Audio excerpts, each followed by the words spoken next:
Good evening. Welcome to the webinar for lesson planning for a mixed age group with GWiz Education. We want to thank all of you for giving us your time tonight to join this webinar. It should last about an hour and a half, but we are recording, so you will be able to come back later because there'll be a lot of material to go over, so you will be able to review it at a later time. We have a lot of folks on the webinar tonight. So it is an interactive webinar where you'll be typing in some answers or some questions. And if you look on your screen up at the top right-hand corner, you will see, first of all, two handouts, which you can download and print at a later time, or you can print right now, but Beth's going to be going through those. And then you'll also see a question box. So when Beth asks for participation, if you will type in right there your answers or questions or whatever, then we're going to try to share the input from everybody as much as we can. I will say as much as we can because we have quite a few people on here tonight, which is great. We're so glad to have you come, and we always learn from each other, so we're excited about that. The training tonight, Beth Smith will conduct the training. My name is Sherry Mayberry. We're both partners with GWiz Education, and we have been doing this for quite a while, and we're so glad to be able to offer you this opportunity for training tonight. And Beth, what am I missing as far as housekeeping? I think that's it. We're gonna try to keep it rolling along. Yeah, yeah. So with that, I'm going to turn it over to Beth and let her get started with the training.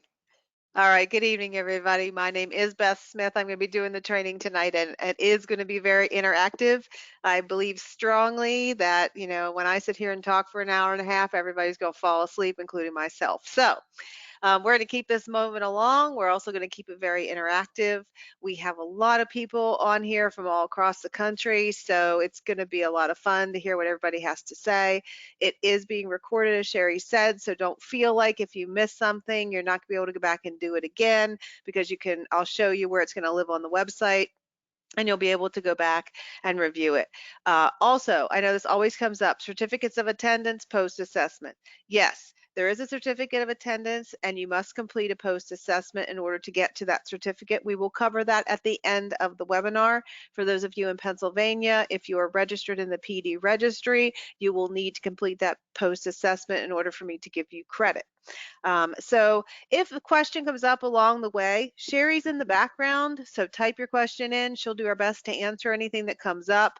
And like I said, we're going to try to keep this moving as best we can, because I know it's been a long day for all of you, and I know you're tired. So hopefully you'll learn something and we can keep things moving. So with that said, let's go. So what are you going to learn? Well, first and foremost, we're going to talk about what developmental level means. We're also going to talk about why it's important to know what those developmental levels are. We're going to talk about how you can adapt experiences for children with different developmental levels. And it was funny when I was, writing this webinar and planning this webinar, and I was talking about, lesson planning for mixed ages. That is in fact true, but actually it's more lesson planning for mixed developmental levels, because as you know, those of you who might be in a center situation, if you have a group of 3-year-olds, they are not all the same. And some may be really strong in one area, others in different areas. And so even if you have the same chronological age group, it's going to be very different. So honestly, I could change the name of this. So what are the 10 key developmental areas, at least the ones that we at GWiz focus on, which is pretty much, as I looked at state standards and national standards, pretty similar across the board. What safety concerns do you have to consider? Especially those of you who work with a mixed age group, like a family child care provider. You're going to have babies and you're going to have school age children, where obviously the things the school age children can handle is not the same as the babies. So what safety issues do you need to think about? And why is it important to engage with children during all of this? Like, why is it important to ask open-ended questions? Why is it important to observe and then adapt based on those observations? We're going to talk about all of that. As you can see, that is a lot to talk about. So with that said, we are going to keep on moving. So you are going to have a little test right now to see how well you listen to Sherry about that question box. And I would like you to type in what you think it means when we say developmental level. Like when you hear somebody say to you, oh, well, he or she is at this developmental level, what does that mean to you personally? And you can type your response in the question box. And like I said, Sherry's going to read some of them. We won't read all of them because we'd be here all night. So she's going to read a smattering of them. But type into the question box what it means to you when you hear developmental level.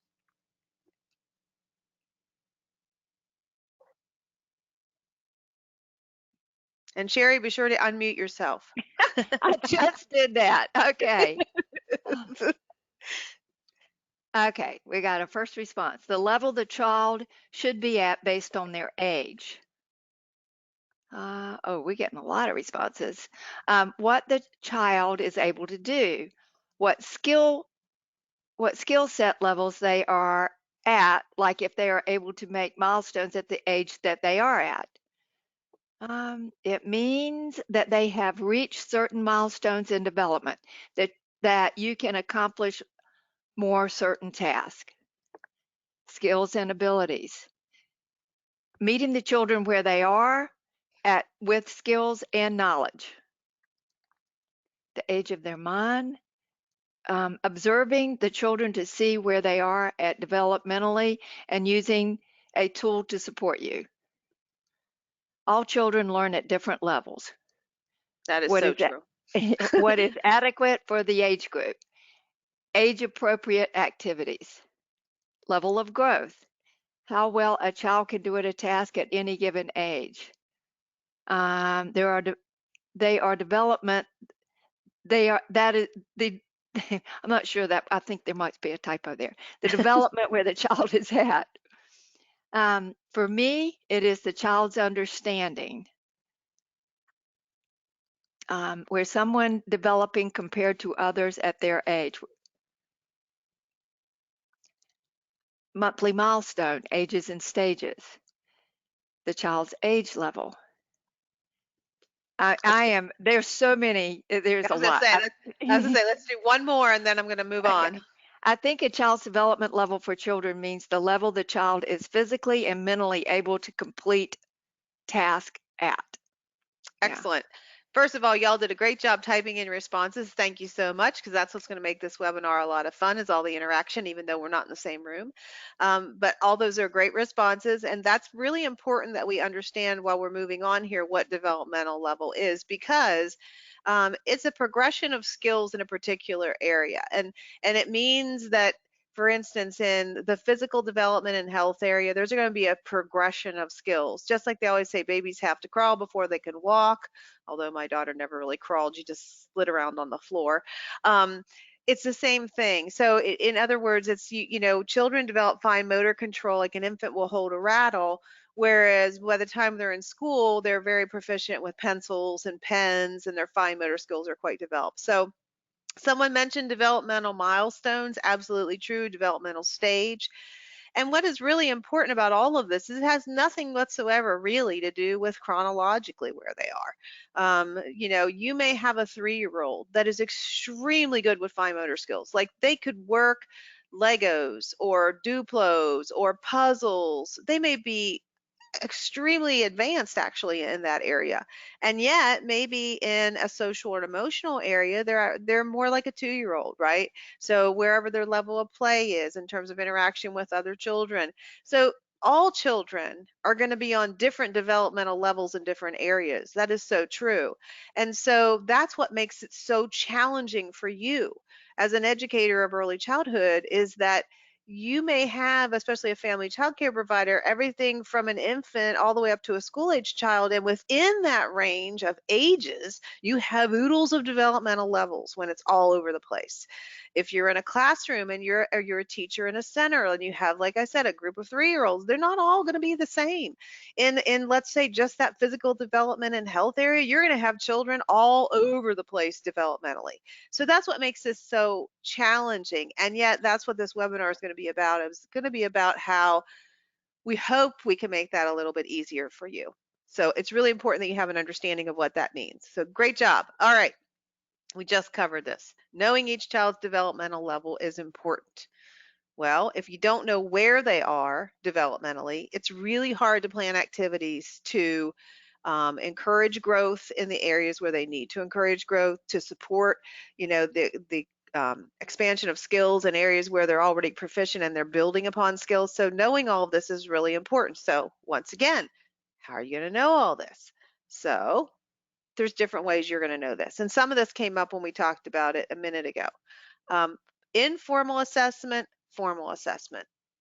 There's two different ways to do this. One, informal assessment, you're doing it every single day, whether you realize it or not, whether you write it down or not, whether you record it or not, you're doing it. You're observing, you're watching, you're listening, you're taking it all in. You know, I always I always said when I was teaching kindergarten in public school, like, they come in to do an observation. Well, of course, that day everybody's bouncing off the walls. Um, but a good teacher, if you're a good teacher, anybody should be able to say to you, well, where is Jose in fine motor skills, right? And you should be able to say, boom, this is where he is, or gross motor, or social emotional, or a literacy, or a language, right? You should know that because you're observing them every day. Now, to take that to a little bit more formal, as you observe, if you record anecdotal notes and you make reflections on those, then you're taking that to a step further where you're writing it down, you're thinking about it, you're analyzing it, and then eventually you're planning from that, right? Photos and videos are great too, especially nowadays when we all have a cell phone, right? It's easy to take a picture, it's easy to do a video for a digital portfolio. There's so many apps that people use for this, so it's made it a lot easier.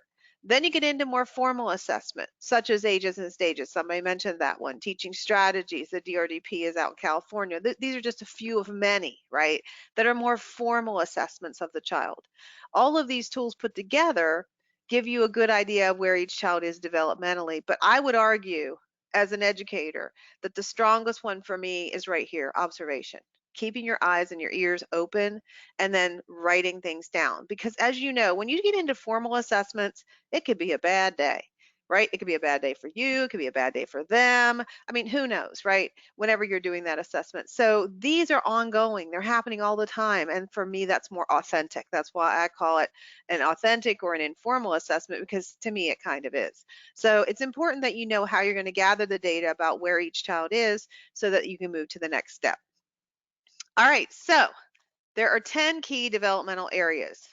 Anybody want to share one of them? So if you know any of the 10 developmental areas, pick one and type it in the box, and Sherry will read some of them off. There's 10 of them. Let's see if we can hit all 10. I'll try to keep track on my fingers. Yeah, and some of you that are users of GWhiz, you should have looked at this. Oh, here we go. Should have looked at this in our user guides. Okay, so we got math, physical, language development, social skills, cognitive, motor skills, social and emotional. Let's see. So I'm not some of them are Yeah, so repeats. you don't repeat. Yeah, Yeah, yeah. language, communication, gross motor, physical, um, social and social and emotional, listening, music, language, logic, and reasoning, um, uh, and then approaches to learning, Yep. and then we're repeating. So, uh, okay, I think gross motor Okay. skills. Sorry. All All right. right, so Yeah. that's a good smattering. And I Yeah. think on my fingers, I came up with about 7. So we're Mhm. missing a few. And this is key for a number of reasons. Because what it does is the ones that pop to your head immediately are probably the ones you're reinforcing a lot and you're addressing a lot.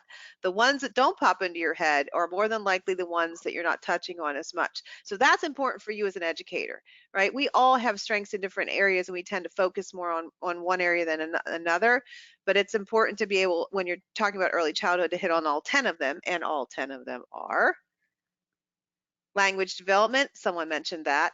Literacy knowledge, which is different from language development. Literacy knowledge focuses on books and book handling skills, letters, letter recognition, logos as symbols, beginning writing, that all falls under literacy. Math knowledge. Math knowledge encompasses a ton of things, not just numbers. It encompasses positional concepts, it encompasses measurement, it encompasses patterning and comparing, contrasting, grouping. All of that falls under math. Science knowledge, which is, of course, making predictions, testing predictions, learning about the natural world, using your senses. Somebody mentioned logic and reasoning. I hope they're a GWIS customer. If you are, fist bump.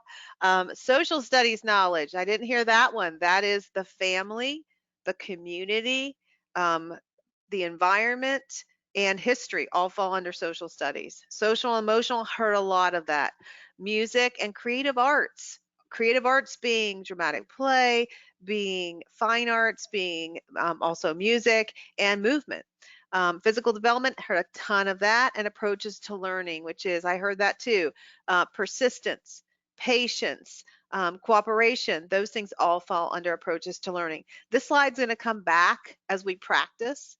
So if you're a GWIS customer, this should look super duper familiar to you, because for those of you who are not GWIS customers, in our curriculum, we use these picture codes to link activities to developmental areas. So that's why we have, for instance, the little magnifying glass for science knowledge. So when you're doing a GWIS lesson, you can tell it addresses science. But these are going to come into play here as we move along. So great job sharing. All right, let's keep moving. All right, so how many of those 10 do you think you personally address every day? Do you think you address, and be honest with yourself, right? Do you think you address all 10 of those every day? Or do you think you address maybe 4 or 5, which is fine? I mean, you don't even need to share this in the question box if you don't want to. If you don't want to, we're not going to pause to read them out because it's just numbers. But I want you personally to think about that. I want you to think about, as we looked at that slide, okay, oh gosh, I probably don't do that one as much as I should, because that's normal. That is totally normal. It's just to bring awareness to it. So what we're going to do now is we're going to talk about, okay, so we know we have multiple developmental areas, 10 of them, right? And we have different developmental levels. So how in the world are we going to do this, right? How are we going to plan an activity, a lesson plan that can address multiple developmental levels and cover multiple areas? Sounds impossible, right? It's really not. And more than likely, you've been doing a lot of this already. So here's an example. With this one, we're using empty boxes, any kind of boxes, tape, crayons, tissue paper, and scissors, right? And this came from a unit we did called boxes, blankets, and balls, or something like that, where we were doing an activity called packing and shipping. Packing and shipping had to do with the purpose of a box, right? A box is meant to hold something, and a lot of times a box is used when you're packing or shipping. So this was an area, like you could set it up as a learning center or interest center and just call it pack and ship, and you put out all these materials. All right, okay. And then you're going to observe, right? Well, how do you adapt that for different developmental levels? Not necessarily ages, but developmental levels. So what we've done here is giving you an example, right? So with toddlers, twos, and even threes, they just love putting things in and taking things out, right? They might even want to get in and out of the box. Who knows, right? But your role there is different. So you're going to describe the objects as and the children's actions. You're going to put words with actions, which is what these children are, especially your toddlers and twos who are, learning language. The best way for them to learn language is to hear you talk. So if you describe their actions, you describe the objects, you're building vocabulary, you're helping them learn the skills that later they will put into use as they are more verbal, right? It's also an excellent time to reinforce math in and out, right? They're putting the things in the boxes, they're taking the things out, positional concepts in and out. They're also going to be problem solving as they do this because they have to figure out what fits, right? Let's say they try to put a big truck in a little box. What happens? Well, you ask that, well, what happened? You try to put the big truck in the little box. It doesn't fit. What are you going to do next? All right. Now, your fourth and your advanced preschoolers can use the same materials, but they're going to approach this entirely differently, right? They can pretend. They can pretend they're going to ship the box to somebody. They're going to pick out something they're going to ship. Either most advanced children, let's say you had some school age children or even really advanced preschoolers, can start learning their addresses, right? You might need to write them on the boxes, but maybe the school age children could help them write it on the boxes. That opens the door to talking about letters, letter sounds, and words and numerals in a very meaningful kind of way. You can also talk about three-dimensional shapes, right? A box is a rectangular prism. Um, or I guess if it was a perfect square, it could be a cube. So anyway, same materials, right? Totally different approach based on where they are developmentally. And your role is going to be different too, right? Your role is going to differ based, and you're obviously not going to describe exactly what a 4-year-old is doing. They don't need you to do that. You're going to ask open-ended questions with them about what they're doing and why they're doing it and try to get that conversation going. Okay? Does that make sense? All right, so now we're going to explore. Let's see how many areas this one activity, packing and shipping, can address. Language development. They're going to be listening if they're in the toddlers, twos, and threes, and all the children actually. The older ones will be speaking. The younger ones will be building receptive vocabulary, while the older ones will be building expressive vocabulary. Your little ones will use nonverbal communication as you engage with them. Excuse me. Your older ones, letter knowledge and beginning writing, if they're writing. Social and emotional, engaging with each other and with you, sharing materials, making choices, approaches to learning, trying new things, and persistence. Let's say they can't figure out how to get those books in that box, but by darn, they're going to do it. Math knowledge, exposure to the three-dimensional shape and number recognition. If you're doing addresses, you could also count as you put things in the boxes to see how many things would fit. Problem solving, like we talked about, using common objects for for new purposes. Science, they're using their senses, they're making predictions, they're exploring size. And physical development and health, fine motor skills, and obviously safety, right? Well, with the fours and older, more advanced children, you can talk about, well, what kinds of things are probably not safe to put in a box to ship it to somebody. Like obviously you probably would not want to put a puppy in a box and ship it. That would not be okay, right? Or even they may come up with something that might spoil, like a cake, if it's going a long distance. You would ask that question, what do you think is going to happen if you ship that cake all the way to California? So the point here is for you to start to turn those wheels in your brain that, oh my goodness gracious, like I could use the same materials and I could do it different ways for different developmental levels, right? And everybody's going to be learning, but they're learning in a different way. But I only had to gather one set of materials. Does that make sense? I'm going to do a check with everybody. And if it makes sense, you can give a thumbs up. You can say a yes. If it doesn't, say no. But before we move on, Sherry, just give me a check. Make sure everybody's on board. All right. Yes, yes, yes, yes, yes, yes. I have all yeses so Okay, far. good. All No, a right. We're lot of all on board. responses. Okay, No excellent. thumbs up. Okay. All right, great. Okay. All right. So let's move into this. I want you to put your thinking caps on. So, is finger paint really art? What developmental areas do you think are addressed when children finger paint? So just imagine, close your eyes, you're going to do finger painting, right? Let's say it's fall. Maybe you decide to get out the orange, the yellow, the brown, whatever. Open-ended, just finger paint, paper. And you're working with toddlers, twos, threes, fours, it doesn't matter.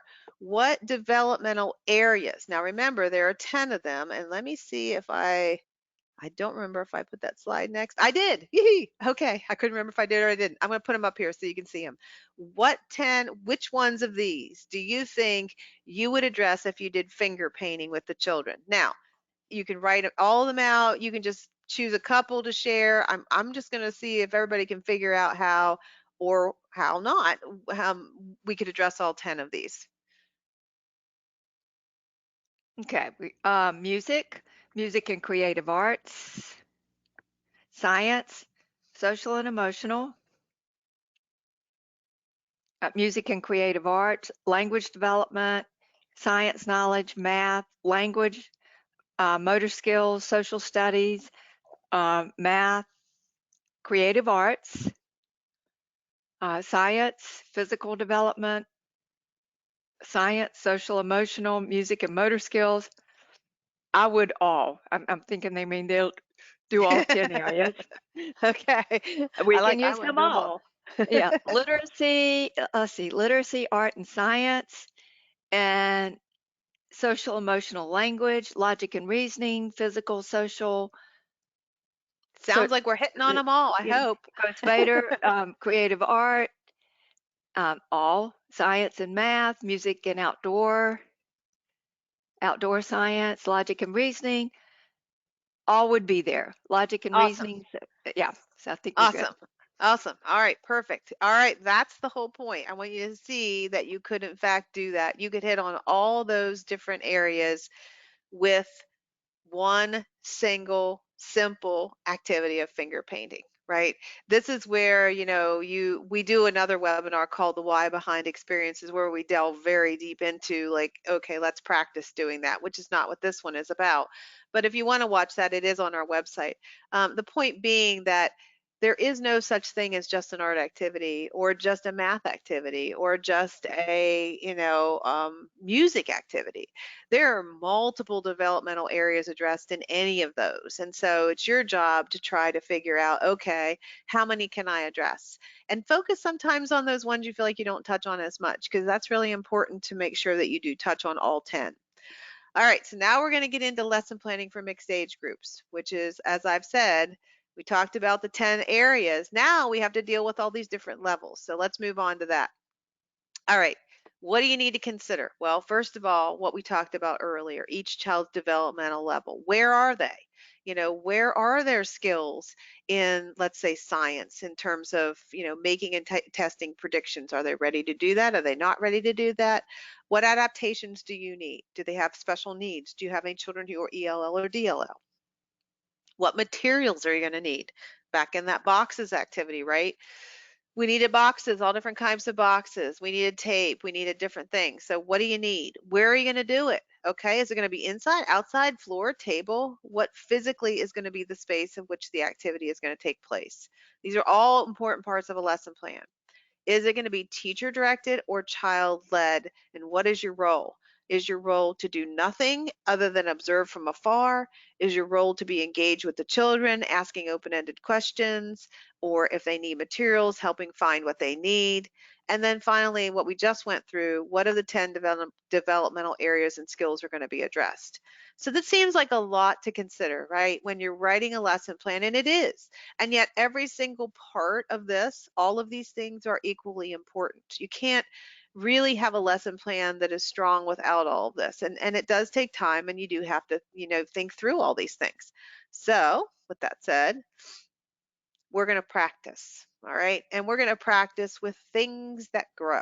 All right. So here's an example of an activity called Florist Fun. And this would be an area we would set up with. And remember, we had a list of things we had to consider. Okay, so we have the name of what we're going to call the experience. We have the ages of which we're going to address. I'm using these picture codes to relate to the areas I hope to address, which are, in this case, creative arts, logic and reasoning, physical development and health, science knowledge, social and emotional, math knowledge, social studies, literacy knowledge, math knowledge. Oh, I did math twice. I must really, really want to do a lot of math and language development. My materials I'm going to need are plastic vases and flower pots, obviously keeping safety in mind. Same thing here with my silk and plastic flower stems with the sharp edges wrapped with tape. I would use masking or duct tape or even electrical tape. A toy cash register with some paper money, no plastic coins, because look who this is going to be doing this with, toddlers. You don't want to have anything that could potentially a problem. So better not to have that, right? Like, yeah, your school age children, your fours could totally have plastic coins, but then you've opened the door for, okay, well, how do I keep it out of the hands of the little ones? Notebooks and notepads and empty shelves and a table. What skills? And this is important to think about. Okay. So when you're talking about developmental levels, right, we're going to talk about skills, and that'll help you determine kind of how you're going to set this up, right? So one of the skills will be the ability to put the flower stems in the pots or the vases. So I have to think about that.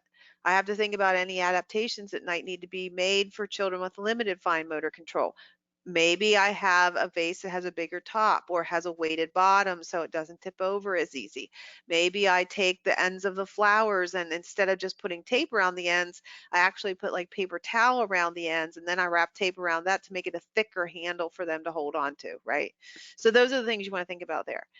Patience and persistence. You know, who's going to have trouble with this if it doesn't go the way it should? And flipping back to, do I need to adapt so that they won't get frustrated, like with the handling of the flowers. Um, Problem solving and creative thinking, engaging in dramatic play, sharing materials. This may be an issue. Let's say you're working with a bunch of toddlers. Well, then maybe each toddler needs to have their own vase and you have enough flowers that everybody will have plenty. Um, Language, again, engaging with the children, beginning writing, because there's going to be a part of this which is for the more advanced children and the ability for them to engage in some writing during this dramatic play experience. Counting skills, again, with the more advanced, and knowledge of common jaws. Like, what is it? What is a florist? You know, that might be a totally new career concept for a lot of children. So you might have to provide some background knowledge on what a florist is before you could do this experience. But these are all the things to think through as you're planning, right? It's all important things, especially if you have a mixed age group, to consider, okay, I want to try to utilize the same basic structure of this activity, but I just want to tweak it in different ways for different developmental levels. So how are we going to do that? All right, let's move on. So where, how, and when. Three more important questions. Where is it going to take place? Like we just said, inside, outside, floor, table. How is it going to happen? What steps are going to be part of the activity?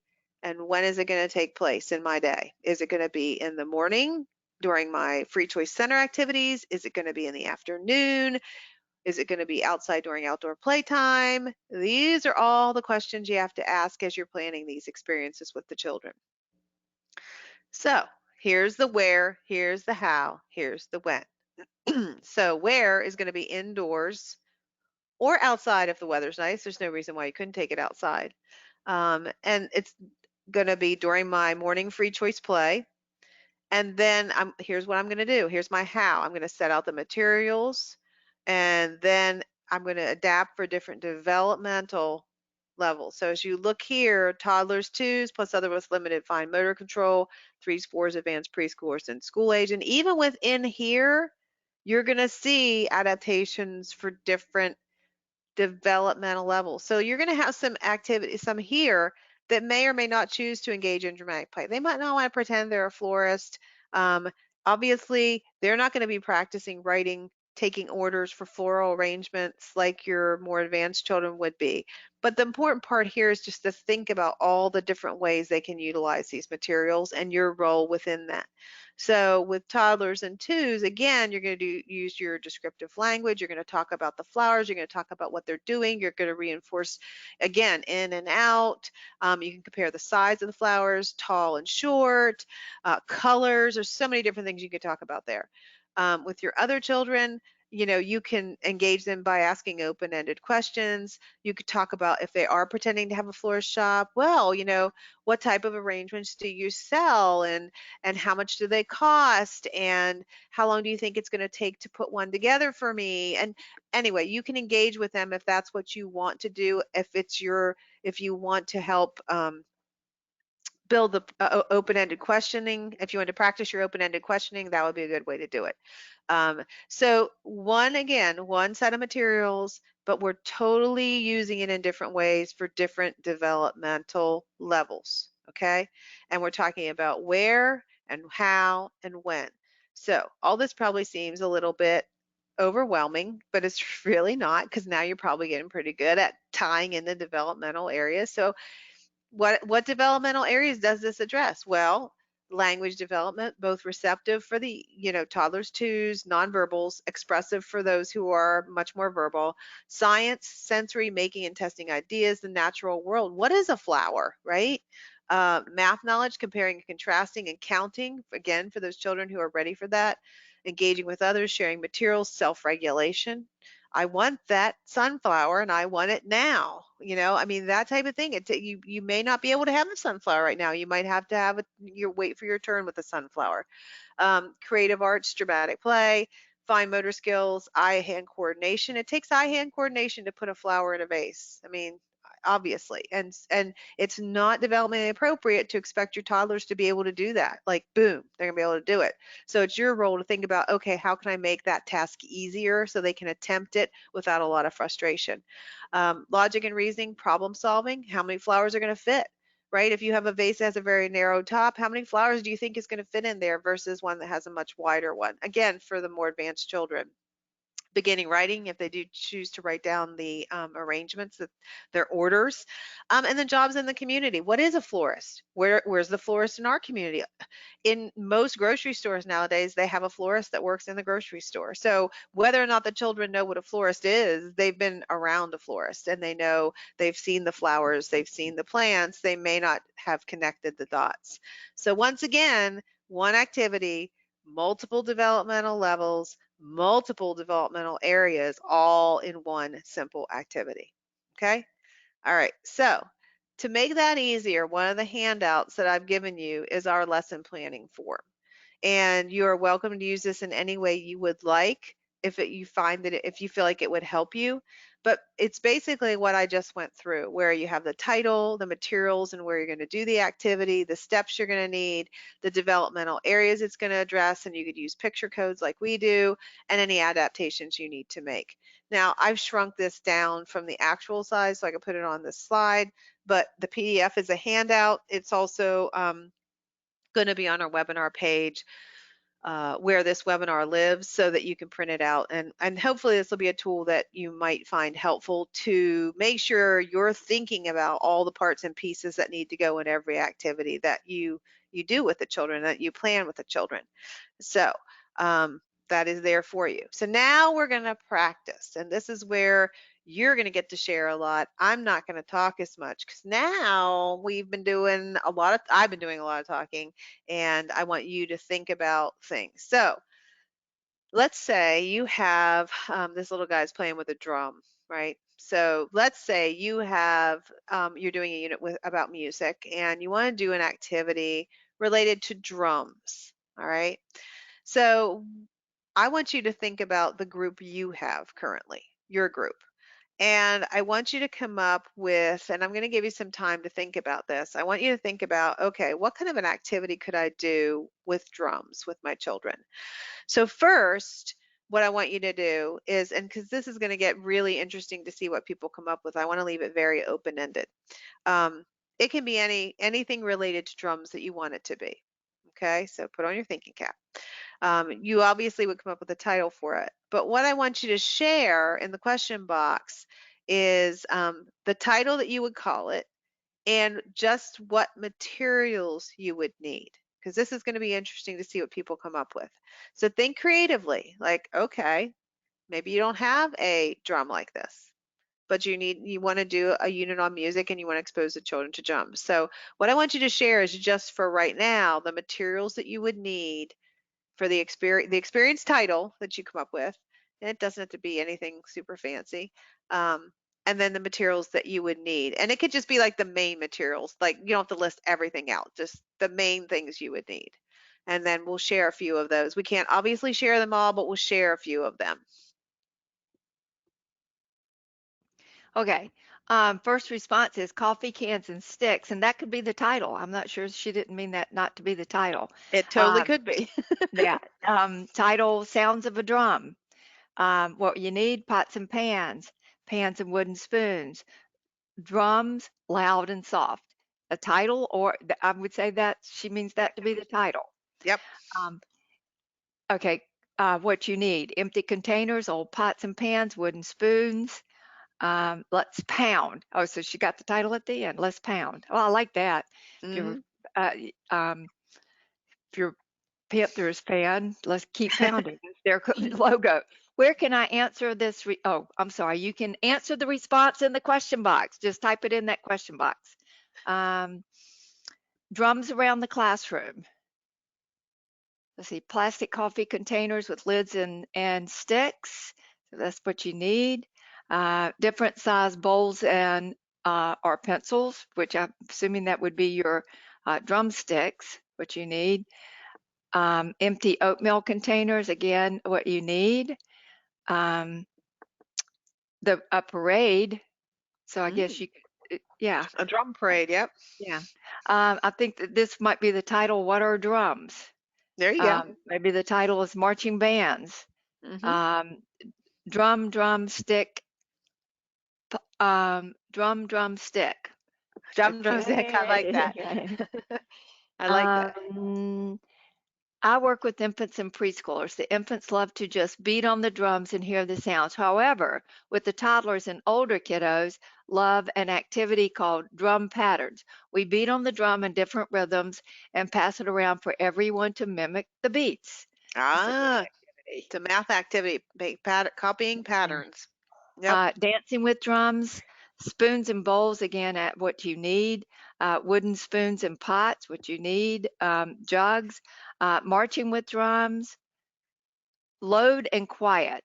That might be the name of the activity. Probably supposed to be loud and quiet would be my Oh, I'll guess. bet it is. Yep. Very good, Loud and Beth. quiet. March and go, oatmeal box and spoons. Awesome. All right. Okay. Now think about what you just had in your brain. All right. Whatever you named your activity, whatever materials you're going to need.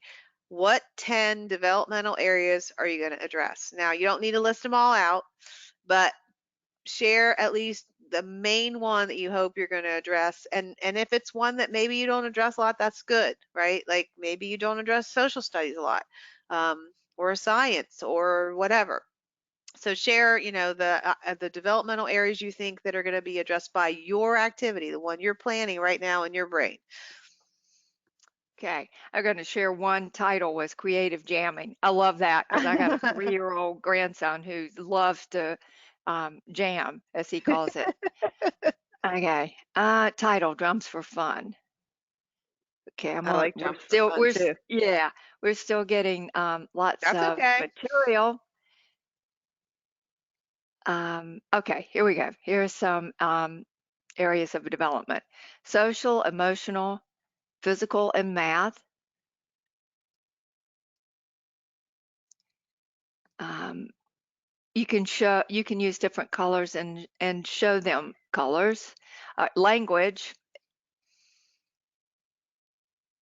Somebody wants you to repeat the question, Beth.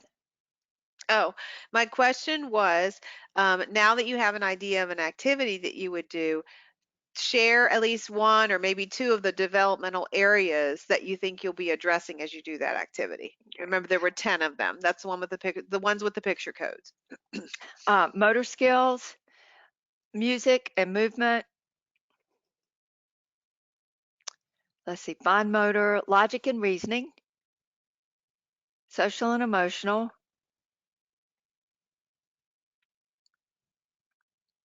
We need more history to educate our children on their past. Okay. And drums are a big part of that, actually. Yeah, That if you have a more advanced group, and this is where the internet can come into play, right? You can do some research on drums and different cultures that use drums. So that's excellent way to bring history and yeah. diversity into your program. Language, music, and motor skill. Social studies, which is just what you referred to. Yep. Physical development, music, math, and language. Language development, physical development, language, creative art, social and emotional, um, literacy, language, and physical. Language, music and movement, logic and reasoning music, math, fine motor, music and dramatic play, language development, art, math, language, science. We really appreciate this. Is just such a great turnout with everybody's participating. Areas Totally. address. Some could be social, emotional, social studies, scientific thinking. All of them are easily covered. I Yep. would mainly cover social studies. Yep. Jamming with drums.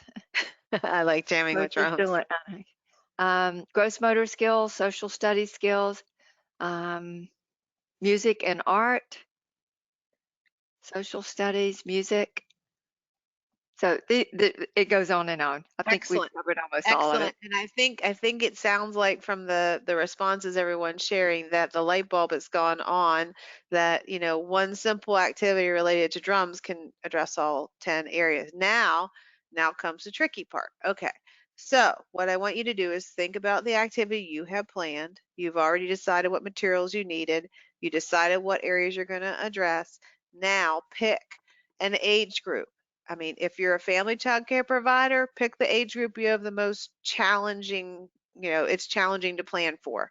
If you're in a center, obviously you'll pick the age group you work with and think about how are you going to do that activity with that particular age group. So, what are you going to need to adapt? So, here's an example, right? Looking at that little boy right there, he looks like he's probably 3, maybe. And those little drumsticks obviously would not be appropriate for a toddler because you know right where they would go.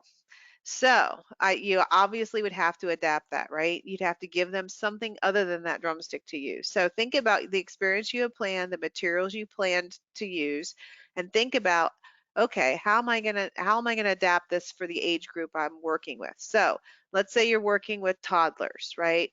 And you're like, okay, I'm going to use, instead of using, a drumstick like this, my toddlers are going to be using wooden spoons because that's a lot safer, and we're going to use cardboard boxes, or we're going to use oatmeal containers or whatever.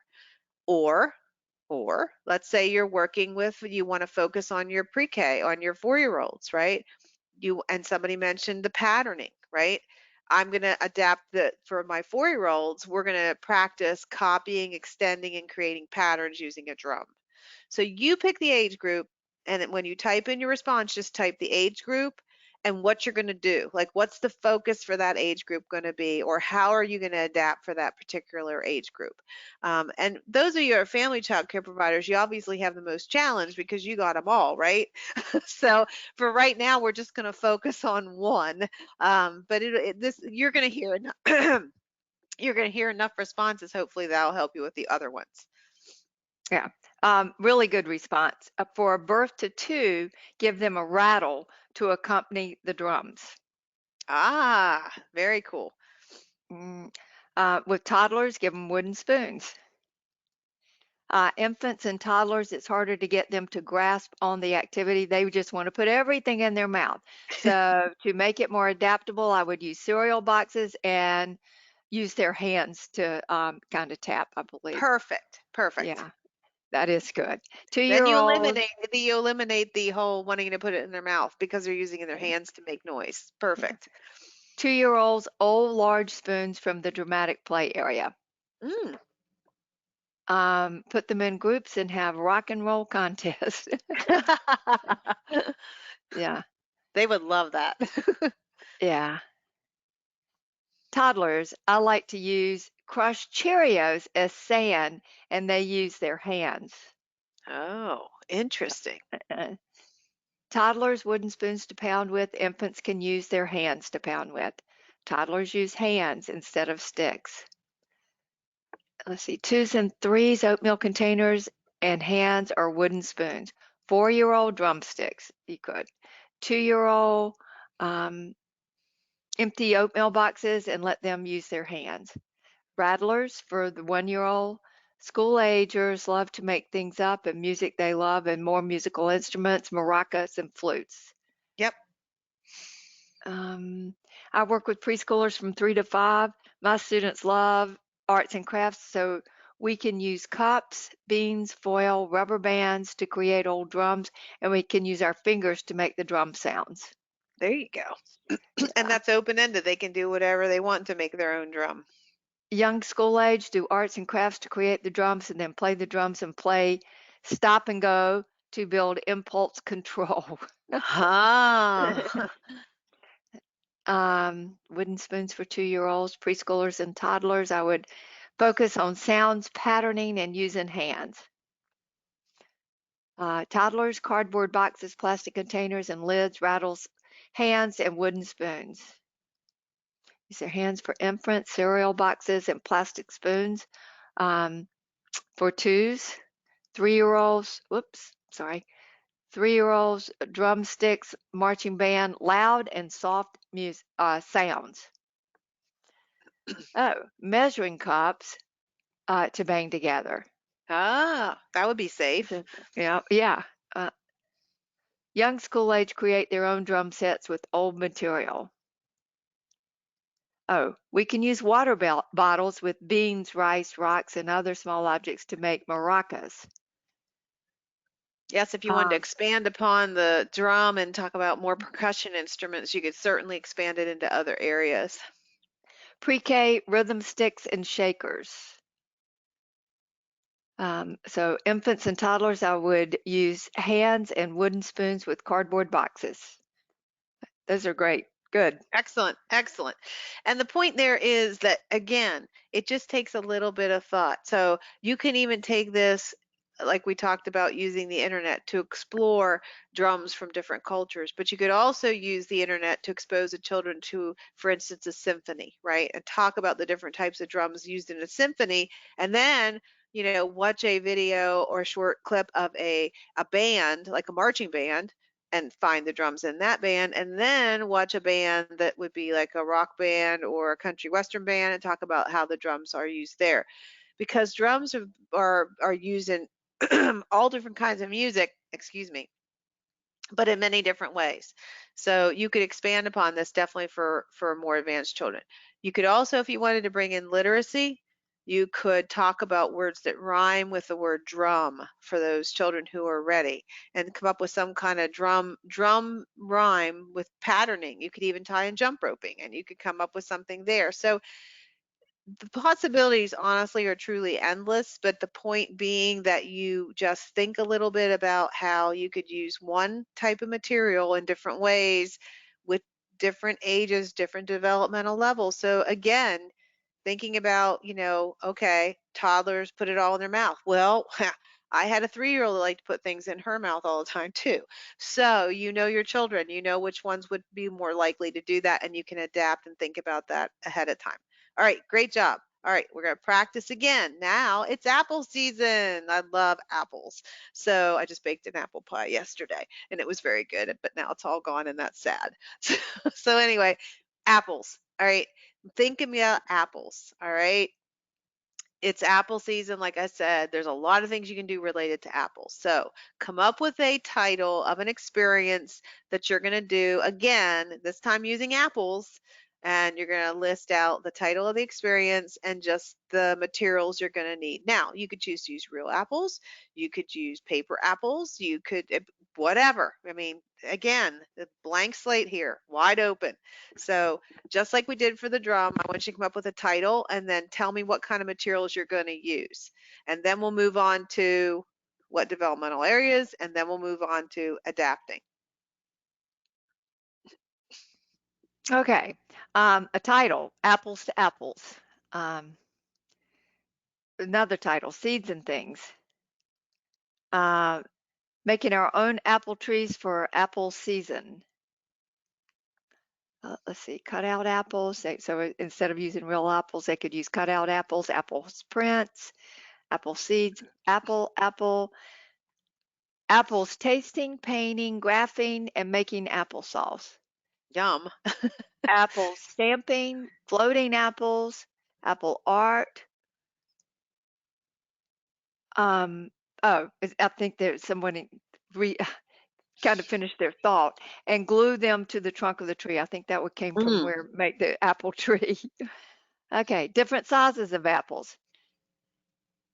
Sorting apples by color, shape, size, I'm sure. Yeah. How many apples in the tree? Paper apples and trees, and have them count how many apples in the tree.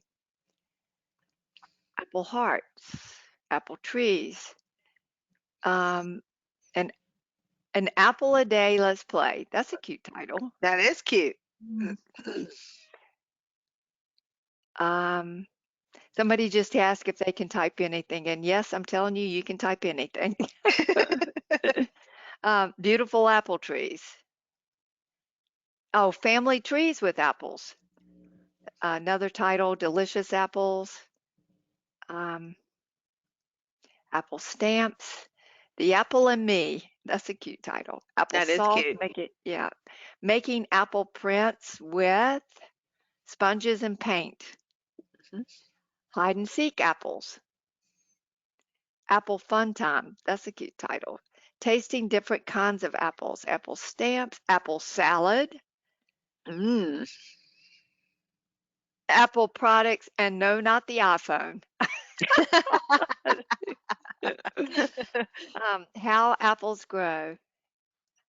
Juicy Lucy with the apple. That's cute. I like that. Red, yellow, and green. Tasting. Apple prints with apples and make trees with cardboard tubes. Bake apples, make apple sauce for snacks. A lot of responses there. Apple bobbing. I was never See, good at apple bombing. I know. See your apple. Well, I'm not sure we'd be doing that anymore right now, not with COVID. See Probably your not. see your apple tree glued to your apples on your family tree. The big apple. That's cute. That's cute. Um, Paper apples, tissue paper, and filling them in with the different colors of tissue paper to make different kinds of apples. Yummy on my tummy. That's a cute Mm, title. that's cute. She said, my children always say that. The apple of my eye. Ring around the apples. That's cute too. Johnny Appleseed trip. All the things that apples can create. Apple, dirt, pots, etc. In other words, what you use to grow, Yeah, I guess, an apple or tree. apple tree. Hmm. Yeah, science focus, float or sink, what will happen? For infants, A is for apples, construction paper glue using lowercase a for the leaves. Ah, cute. Apple seed counting. Big apples, little apples, what do you see? Apples one, apples two. Match the apples, I'm assuming being the same color, shape, or size. Those are good. Thank you. Excellent. Excellent. Okay, so now we have an idea of our activity. We know what kind of materials we're going to need. Once again, I mean, this time we're not going to spell out all the developmental areas because you seem like you're doing a great job and you've got that down now. So think about a different age group. Like if you are a family child care provider and you have multiple age groups, choose a different one this time. If you're in a center and you have the same age group, focus this time on your higher level. Okay. A lot of times we focus on the lower, obviously, because we need to, but think about those children that are more advanced in an area, in a developmental area. It could be literacy, it could be math, it could be motor skills, whatever. I mean, whatever you want to focus on. And how are you going to adapt the activity for that particular group of children or child, and share, what your adaptations are going to be. Because once again, this is really an important part of all of this is how we adapt these for different developmental levels. Okay, good response here. We have made Dutch apple pie jam with all the children doing different parts of the process, talking about working in a factory and why it's important to work together. I did the cooking, they did the processing and cutting. Good. And that brings in social studies, right? To Mhm. learn about a factory, like we take it for granted. We know that, for instance, if you go to the grocery store and you buy applesauce, right, it's been processed. But how did that happen? Like, there's a TV show called How's It Made? I love that show because it's fascinating to see how things are made. Even though I'm a grown up and I know how a lot of things are made, there are a lot of things I don't know how it's made. So I think that's a great way to bring social studies into the picture. Good job. Uh, Making apple grafts, several apples for children to taste, and which ones do you like or not like? I'm assuming you're graphing who Yep. likes which kind of apples. Perfect. Materials, pictures of apples, real apples to paint with. Toddlers, separating apples by color and size and placing them on separate trees. Sorting apples. Social studies, math and measuring. Age 4, doing graphing. Based on where the child is developmentally, you can assist the ones that need a little more assistance gluing apples to the tree. Red, yellow, green apples for a tasting party. They can cut up the apples and then taste them. Cut apples to show them the star and read the apple book. Read apple books. I have a 5-year-old who has Down syndrome and nonverbal, so I would need to make picture prompts to extend the activity for him so he could have control over how he learns. It's a great suggestion. Excellent, excellent. Young school age, make projects about what will happen when we add and remove variables. Oh, okay. Pre-K, Yeah. Yep. Yep. pre-K, Scientific method. pre-K. Apple tasting brings in all different kinds of apples and reading stories about apples. Put numbers on paper plates for the children to put in the correct sequence. I'm assuming the paper plates might have an apple shape too. Perfect. Um, my magic apple for preschoolers. Before, the shape, the color, the smell, the taste of the regular apple, and making magical with it. Oh, and add Nutella to the mash to the apples, sprinkles, peanut butter, caramel. So add all those things to taste apples with. So you've got new tastes, new smells, and drawing out our magical apples.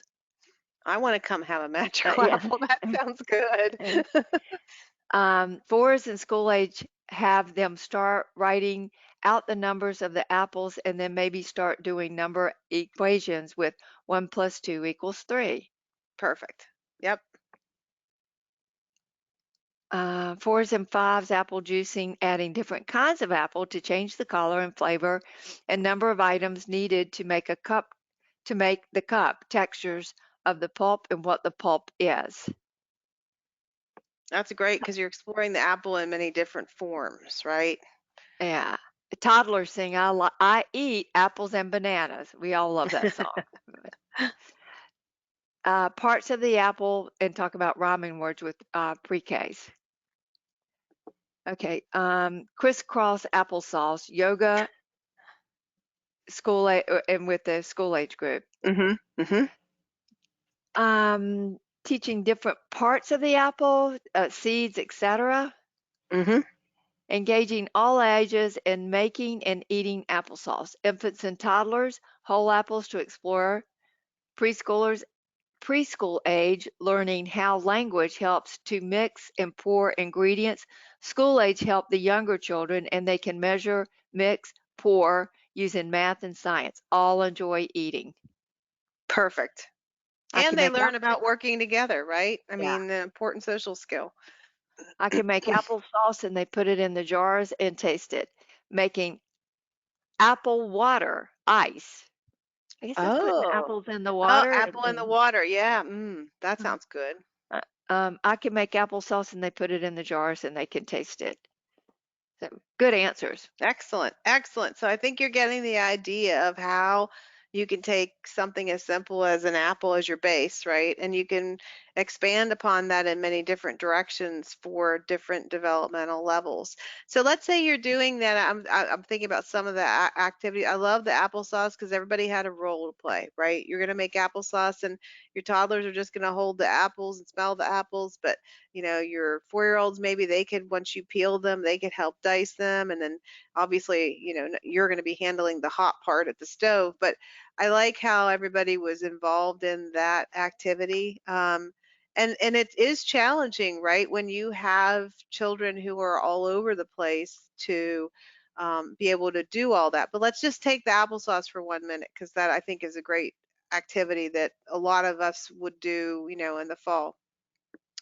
In addition to all of that, right? With your children who are more advanced, you can explore what a cookbook is, right? And what a recipe is, how numbers are used in a cookbook, how measurement is used in a cookbook. But you can also incorporate writing, because those children who are ready to write can write down as you're making the applesauce the steps you're taking, the steps they're taking, and they can make their own picture recipe. If they're not ready to write, they can dictate and you can write and for them. But you can expose them to letters and words and that whole process as part of that. And then they can even make copies to send home. If you send some applesauce home, you can send home the recipe too. So there's lots of things that everybody can do in that activity. So as you're doing these, especially the family child care providers, that's where your challenge comes in, is that there's one of you and 6 of them, and somehow you've got to be able to address everybody. So I think you're doing a great job of doing exactly that. And I think that hopefully this will help you as you do your lesson planning. And even those of you in centers, like I said, even though you have a chronological group of all threes, they're not all the same. There's still it's still like you have that mixed age group. It's just maybe chronologically they might all be three, but they're definitely not all on the same level. All right, we're gonna try it one more time, and now we're gonna use leaves. Um, so fall leaves, all different colors, and I love hearing the experience titles. So I'm going to ask you to do that again, and the materials you would use obviously are going to involve leaves. But if you're in an area of the country that maybe the leaves don't change color or haven't changed yet, you might have to be a little more creative there. So give us a title and the materials, and then we're gonna talk about something else this time. So just the title of the experience and the materials you're gonna use. Um, okay. Leaves and things. Um, no leaf behind. I like that. So cute. Leaves are falling. Leaves and rakes. Autumn art. How many colors can a leaf be? Collect one, collect them all. Fall leaves is the title. Leaf art. Our fall leaves. Here comes the leaves. Fall fun leaves. Sticks and rakes. Leaves that are different colors. Sticks, paper, trees. Oh, this is a good title. Crunch, crunch, crunch. Leaves and colors. Because that's what they sound like when they start getting dry. That's good. Oh yes, definitely. The leaf pile. Let's count leaves. Different colored leaves, glue sticks, construction paper. Um, why is my leaf falling off the tree? Fall in love, fall, Fall, in love with leaves. My leaf color fun, leaves everywhere. The leaves fall down, lots of leaves collected and piled in the yard for them to jump into. Crunchy leaves, follow the leaves, autumn leaves fall. The leaf thief, crayon papers, leaves to make leaf prints with different shapes and colors. Collecting different leaves of colors and different sizes. Uh, fall in leaves, brown and yellow. Brown and yellow, why are my leaves falling so far? Why are my leaves fall? Yeah. Yeah, the- I like that. follow the leaves. Follow the Leaves lead. and color. Yeah. Leaves and color. Good titles. Okay, we're gonna take that one that was called collect them all. Okay. And this time, we're going to think about that together as a group, collect them all. And I assume that that means we're going to go outside and we're going to collect them all.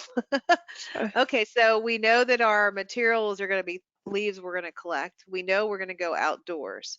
But what we're going to do this time is instead of you all thinking about what age, what developmental level, I'm going to tell you what we're going to think about. We're not going to do them all because we'll run out of time, but we are going to do some of the most challenging ones, which are toddlers, and we're going to start there. So, even if you don't work with toddlers, you know what a toddler's like. So, we're going to think about toddlers, assuming we are going outside, we are going to collect them all. What are you going to do with toddlers? How are you going to do that activity with toddlers? What's their goal going to be? What steps are they going to take? What's your role going to be in that? So, example, right? With a toddler, it might be simply to say, all right, everybody, let's see if we can find one leaf while I count to 10. And you count to 10 and they find one leaf and they bring it back to you. Now, is that toddler ever going to give that leaf up? Probably not. It's going to be with them till the end of the day. So what I want you to do is think about toddlers, and you're going outside, you're going to do collect them all. What is your role? What is your goal for those toddlers? What do you want them to accomplish, and what's your role going to be? All right, ready, set, go. I need to share one last title with you. When trees go bald. I love that. That's Oh, that's so yeah, funny. That sounds like a book. yeah. Okay, sorted leaf collages, put them in a bucket. So with your Put toddlers, them in put a them in a bucket. bucket. Toddlers Yeah. love to put stuff in a bucket. Good, good, good. Stomp on leaves. That's Stomp perfect. on them. Name the colors. Have them collect leaves and put them in buckets. All green leaves in one bucket, orange leaves in another bucket, etc. Just look at the colors, count them all. Small bag and assist if needed. Say in a color of the leaf and have them pick up that leaf that matches that color. And that's something that, toddlers are just beginning in twos too to understand what colors are. Mhm. So sometimes with that age group, they may not know when you say find an orange leaf, but if you hold up an orange leaf and you say find a leaf that looks like mine, that is the same color as mine, that might be a little bit easier task for them if they're not real familiar with colors yet. Yeah. Put your leaves in a basket. Give each one a paper bag to put the leaves in and let them fill the bag. That's great. They love using their senses. Yeah. Um, Buckets and collecting the leaves. Exploring leaf piles after waked up would also use leaves as a loose part for open and ended dramatic play activity. Collect 10 leaves just like the number of how many fingers we have on our hands. And again, Um, your role would be to count as they yeah. collect. They're going to bring them to you and you're going to say one, and then they'll bring another one. You'll say two, and you'll say three. And it's a great Give, way to expose them to numbers. yeah. Give them all buckets and collect the leaves and let them compare the different sizes, colors, etc. Put the leaves on a string and drag them around so that way there are no leaf behind. That's cute. No leaf left behind. Yeah. Roll in a pile of leaves. Toddlers love that. Yes, they do. Listen to the crunch when they jump on the leaves. And that's a great way to expose them and cause and effect, right? I jump on the dry leaves and they make a sound. I mean, toddlers will do things like that over and over and over again because they're building knowledge. Put it in your hat. Count the leaves by color. So sorting again. Mhm. Uh, Make a bouquet of leaves. Um, Instruct and assist if needed toddlers to place leaves in buckets and paper bags. Make piles of leaves and jump in again, gross motor. Um, Shapes of leaves, I think just talking about that. Um, how many leaves how many leaves can you find that look the same in groups? Each group will be assigned to a color to find. Use an empty oatmeal container and cut a slot in the lid and all toddlers to insert small multicolored paper leaves. Ah, that's Okay. really good for fine motor. They like putting things in too. And In play a the game hole. I Spy. Yeah, play the game I Spy with your toddlers. Yep. Yep. All right, so now we're going to switch it up and we're going to go to a 4-year-old. Okay, so again, you're going outside and you're going to collect or do whatever you're going to do outdoors with the leaves. Now you're working with 4-year-olds. How's it going to be different? What type of things are you going to do with them outside with the leaves while your toddlers are putting things in a bucket and dumping them out again? Um, if I were a leaf for language, oh, that's pretty cool. Yes. Yeah. That's cool Squeeze, because they could draw it, they could act it out, they could dictate it for you to write down. There's so many different things you could do there. squeeze the leaves in their hands once they've collected a certain amount. Sort Ah, sizes, sort sizes, leaf buckets, relay uh-huh. races. They love relay races. And again, relay, made again. Make a leaf print with paint. Make patterns. Collect leaves and count how many. Who has more or less, and put in order by size. Describe what they look like. Sort leaves by shape, color, and size. If it's a windy day, ask what's making the leaves move around. Perfect. That's really good. That's a good Hmm. open-ended question. Color coordinate leaf pickup and count your leaves. Rake leaves with the kids. Jump in That's the great. leaf pile. Yeah. And See who when you can find the biggest leaf. All right, go ahead. I'm sorry. and when they're raking the leaves, it's a good opportunity to tie in some social studies because there are a lot of folks out there that work for landscaping companies that are very busy in the fall, and you can talk about not just the jobs that they have and what they need to do, but the tools that are required for their job. You know, there are many different ways to rake leaves. I mean, there's raking, but there's also blowing, and then there's, picking them up by hand. So there's some different ways of leaf removal. Let's just say in some cities they have a vacuum truck, right, where they suck all the leaves up. So exploring that side of things with those children who are ready to talk about that's a great way to expose them. So keep going, Sherry. These are Well, great. yeah. Well, this is a great response. See how all leaves are different, just like us. Some are brown, green, yellow. Some have holes, some have corners, yet all beautiful and unique, like us. I That's a love that. great That's message. perfect. See who can find the biggest leaf. Leaf rubs.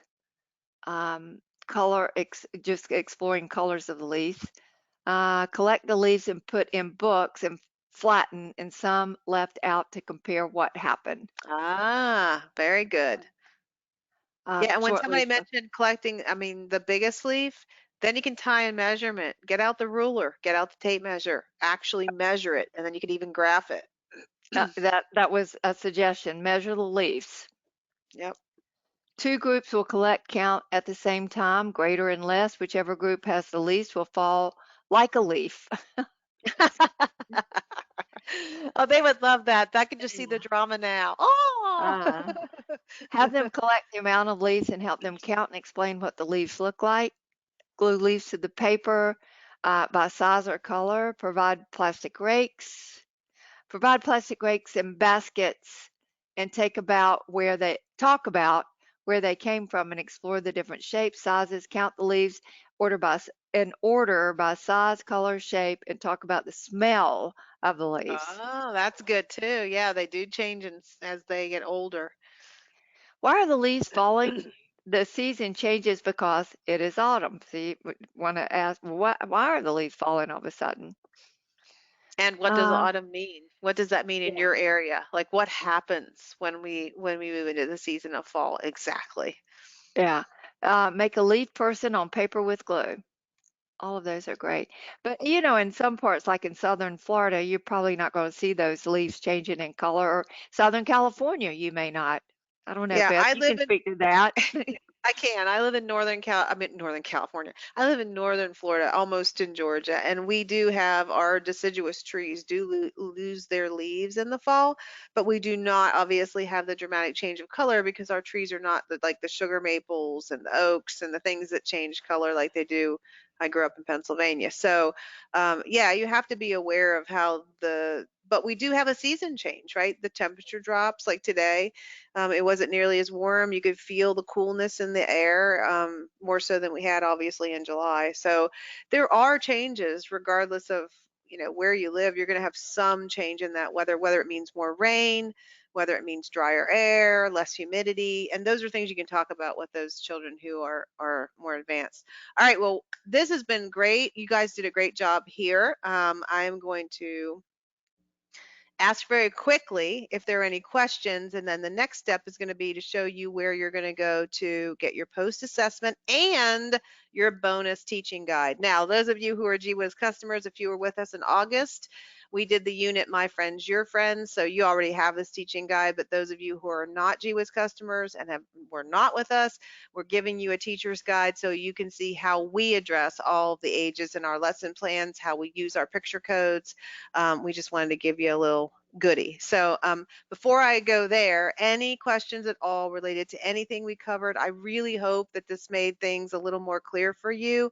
Like Sherry said, we had a really big group on here, and so if we didn't read off all the responses or your response, I'm sorry. I mean, like I said, we want to keep it moving along because otherwise we'll be here like till 2 in the morning. And I don't know about you, but I'll think I'd make it that long. So Yeah. any So, questions I can answer. and just type your question in that box where it says questions. So a couple of responses. It helped a lot. Great ideas. Um, Okay, another response. I wanted to mention that I was not able to participate in the apples and leaves because I had to, so sorry. Anyway, she Oh, just couldn't come. that's Um, okay. Thank you. Great ideas. Thanks for all the information. I don't see any questions, but Beth, I think they like the job you did. Okay, well, this slide deck is one of the handouts too. So, while I'm wrapping things up, you can download that and the lesson planning sheet if you want it, but don't panic if you don't, because I'm going to show you where it's going to be on our website. So just give me 1 second. I have to close out this PowerPoint real quickly and minimize it, and then I'm going to go to gwizeducation.com. This is our website. For those of you who are not customers and not familiar with us, it's just simply gwizeducation.com. You're going to come over here to training and support, and you're going to go to webinar training. So I'm going to give you a second if you want to jot that down. Again, I'm on gwizeducation.com. I went to training and support, and then webinar training. All right, and I'm going to click there. I hear Oreo. I'm so sorry. That's Let me okay. put myself on mute. That's Sherry's dog Oreo. Oreo is so cute. All right, so I'm scrolling down, and right here where this button says register, it will shortly, probably sometime tomorrow or within the next like 36 hours, it will say watch. So if you want to come back and watch it again, you can. Um, Here is that free teaching guide for My Friends, Your Friends that I told you about. It's a PDF file. It's about 30 some pages long. You can download it, save it to your computer. Hopefully you'll find some cool things in there you can try with your group. The slide deck is here. The lesson planning is here. And then right here, and I'm not going to click on it. And if you click on it right now, it's not going to work because that's not activated yet. When we wrap up the webinar here in a few minutes, I will go out and turn it on. It's about 10 questions. It's super easy. You can do it multiple times if you want. You don't have to. But again, if you want that certificate of attendance, you must do the post assessment. And if you're in Pennsylvania, you must do the post assessment. When you click submit at the very bottom of that, pay attention. There'll be a message that's going to pop up. It says, thank you for submitting your response. Here is a link to the certificate. Sometimes Google Forms will allow that to be what I call a hot link, meaning you just click on it and it'll take you right there. Sometimes you have to actually block and copy that link and paste it into another tab and open it that way. But it's just a PDF and then you can print it out. So again, I'm going to go back over how I got where I got, just so you can make sure that you know where you're going. I went to gwizeducation.com. I went under training and support, and I went to webinar training. And then I just simply scroll down, and you'll see all the handouts from tonight, including the free teaching guide, the lesson planning for the slide deck, and right here underneath the date is the link to the post assessment. But again, it will not work right now because I haven't turned it on. I'll turn it on in just a second. Any questions at all before we wrap up? Anything I can answer? My email is b as in boy smith at gwizeducation.com. You are welcome to reach out to me if you have additional questions. If you are let's say you're a director of a center or you're a quality specialist or a coach and you'd really like a copy of the actual PowerPoint for this, not the slide deck, but the actual PowerPoint, email me and I can send it to you. I'd be happy to do so. Part of our goal at GWiz is, obviously we create curriculum and a lot of free resources, which if you're not familiar with us, I encourage you to dig around on our site because under here, under educational resources, there's tons of free materials for providers about all kinds of things. I'm not logged in, so everything you see here is open to everybody, but I'm happy to send that PowerPoint to you. So again, I went to, one more time before we wrap up, GWiz Education. I went to training and support and I went under webinar training and I just scrolled down. All right, Sherry, any questions at all from anybody that I can answer before we wrap up this evening? I think the biggest question is how they get that teacher, the attendance certificate, which you went over again. That will be activated in about 10 minutes after this webinar is over with, and they Yep, can get the attendance certificate just by clicking there. A couple of questions about where to get slide deck, which is under this. The slide deck is a PDF, but if you're a yep, CCRNR and you need a PowerPoint, Beth can send you the PowerPoint. yep. and then let's see. There was one question which was interesting. Many centers are experiencing a high level of new employees who are not experiencing how to teach lessons. It isn't natural for everyone, and not everyone understands how to make sense of it all. Do you offer any training on how to teach staff and how to teach children? And Beth, I think I would suggest that our user guide, if you want to show where that is on our Sure. website, that Sure. there's a wealth of information in that user guide, and it is free whether you're a Yep. member of GWIZ or not. But I Yep. would start with that if I had new staff. Okay, so under about the curriculum, it's the GWIZ Users Guide. It has a ton of information about all kinds of things, including the 10 developmental areas, meeting the needs of all children. Again, like Sherry said, this is free to everybody. You can either go to the section you want to view, or you can click on this and download the whole booklet.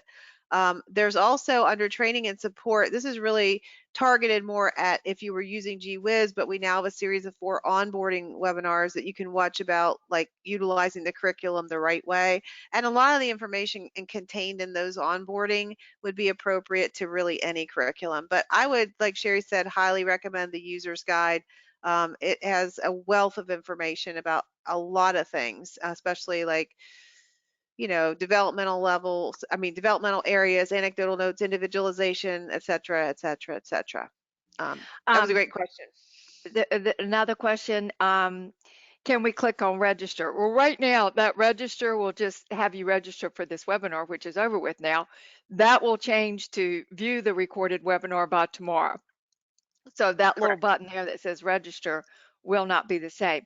Now, the question is, do we need to do the post test tonight? No, you don't. No, You can no. come back on this site You're tomorrow tired, go and to do this. bed. Yeah, yeah. It'll be here. Um, It's not going anywhere. and Beth, give them your email one more time. I've got Sure. that My that question. my email is b as in boy Smith at gwizeducation.com. That's pretty easy. And show them the customer service if they want to send Yes. a question to customer service. Under training and support, there's a link that says send us an email. You just click there and it'll go right to a form you can fill out if you have a question and you want to send it to customer service.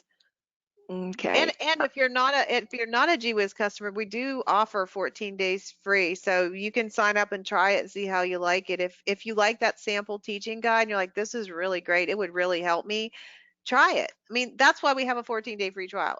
We want you to make sure it's going to be a good fit for you. So again, one more time before we wrap up, to get to the post assessment under training and support webinar training, and you just scroll down and it's this first link that says post assessment and link for certificate of attendance after the webinar. That'll be live in about 5 minutes. You just got to give me enough time to go turn it on, and then you can click it.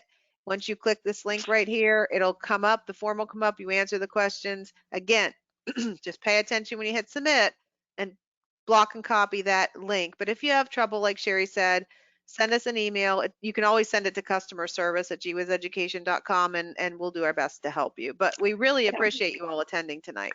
But you can, and the other question was, well, I can't see it. Well, you won't be able to see it until Beth turns the post Yep. assessment on. So It's that's why not you turned can't on see it. yet. It's not turned on. And that would be a certificate for attendance, which you can print out. Um, okay, and somebody just, it's bsmith at gwizeducation.com, not just Correct. gwizeducation.com. Education.com. Correct. B The Smith. certif Yeah, and the certificate you will download.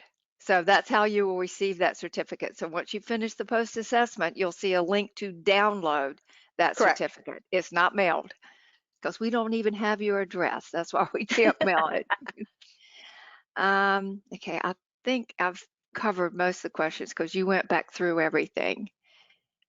But you can come, well, so tomorrow where it says registered, if you need to go back through because somebody said, please slow down, I can't keep up, you'll be able to review and probably fast forward because it's actually uploaded through YouTube. So you'd be able to fast forward with part of the recording if you need to, just to get to the parts where you want to remember.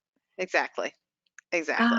Uh, okay, I think we're good. I don't see any more questions. I hope we've covered it all, but Beth showed you where her email, my email is smayberry, SMAYBERRY at gwizeducation.com, or you can go to customer service. Um, But thank you guys so much. We had quite a large group tonight, so we didn't get to read everything, but we got most of it. And thank you all for coming and attending. And a lot of you wanted to be added to our newsletter, and we will get that done because we do have another webinar planned for next month. Beth, was it no money, no? Yes, I think we're going to do no money, no problem using household materials as teaching tools.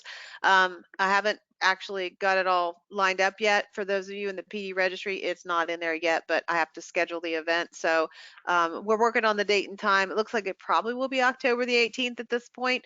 But just, keep an eye on your email. Again, like Sherry said, if you requested that we add you to our email list, we will do it, and then you'll get a notification about when the registration's open for that, and it will of course be free. So Yeah.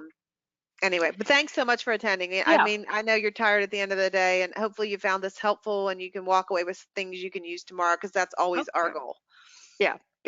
Anyway, thank you guys, and good night. Good night, everybody. Bye.